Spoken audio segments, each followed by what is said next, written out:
Happy Holi to everyone. आज ये जल्दी जा रहे थे तो इन्होंने सुबह सुबह ही हमें कलर लगा दिया था। आरू तो होली के लिए बहुत एक्साइटेड थी। पहले आरू को कलर लगाया, फिर मैंने आरू को कलर लगाया और उसने भी मुझे कलर लगाया। उसके बाद ऐश के पैरों पे ही कलर लगाकर चले गए थे। वो तो सो रही थी। थोड़ी देर बाद ऐश उठी, मैं नीचे छोड़कर आई तो मम्मी ने भी मुझे कलर लगा दिया। और आज मैंने इस टॉप के साथ ही इयररिंग वेयर किए थे, मुझे तो अच्छे लग रहे थे। और आज हमारी होली इतनी सिंपल होने वाली थी, इसलिए मैं रेडी भी हो गई थी, क्योंकि अब किसी के ऊपर अटैक तो कर नहीं सकते थे। होली के लिए भाई भी घर पे नहीं था, हस्बैंड भी घर पे नहीं थे और देवर भी घर पे नहीं था। अब होली बनाने के लिए कोई टारगेट तो चाहिए ही होता है, इसलिए सिंपल होली बनानी थी। मैंने सोचा चलो मैं रेडी हो जाती हूँ। यहाँ आरू भी रेडी हो गई थी, फुल जोश में अपने कलर्स और पिचकारी लेकर। खेलना तो बेचारी को अकेले ही था, तो मैं भी उसको देख रही थी बैठकर। सबसे पहले तो उसने मुझे ही कलर लगा दिया था, फिर वो भाग रही थी। ओनर अंकल आए हुए थे, उनको कलर लगाने के लिए। बस सबको कलर लगाकर खुश हो रही थी। और ऐश और मम्मी भी बाहर आ गए थे। और यहाँ आरू पिचकारी भरकर खड़ी हुई थी कि दादू जैसे ही आएंगे मैं उनके ऊपर पिचकारी मार दूंगी। पर पापा आ ही नहीं रहे थे, तो उससे वेट नहीं हुआ। जाकर उसने वहीं पे पिचकारी मार दी और दादू को गीला कर दिया।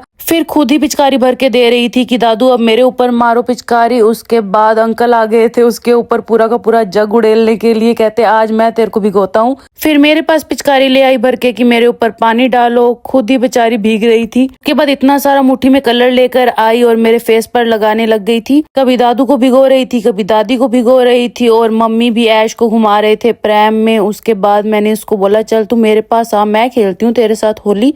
उसके बाद मैं भी ढेर सारा कलर लेकर आई और उसका पूरा फेस पिंक कर दिया। इसमें भी वो बहुत खुश हो रही थी, इंजॉय कर रही थी कि चलो मम्मा खेल तो रही है। उसके बाद हम सब ने खाई गुजिया। अब होली है और गुजिया के बिना तो होली बिल्कुल अधूरी लगती है, इसलिए सबसे पहले तो अपने घर आकर पेट पूजा की। उसके बाद आरू अपनी न्यूटेला स्टिक्स ले आई थी। बचपन में तो ढेर सारी खाई थी और आज मैंने आरू के साथ इतने दिनों बाद खाई, ये भी अच्छी लग रही थी। और फिर शाम को मैंने बनाए थे थोड़े से कटलेट्स। उसके बाद जब रात को ये आए तो हम सब इनका वेट कर रहे थे। यहाँ पे कलर्स और पानी की पिचकारियां भरकर जैसे ही इन्होंने गाड़ी पार्क की हमने अटैक कर दिया। अब जाकर हुई है हमारी Holi complete. Happy Holi to everyone. आपकी होली कैसी रही मुझे जरूर बताना। Bye bye.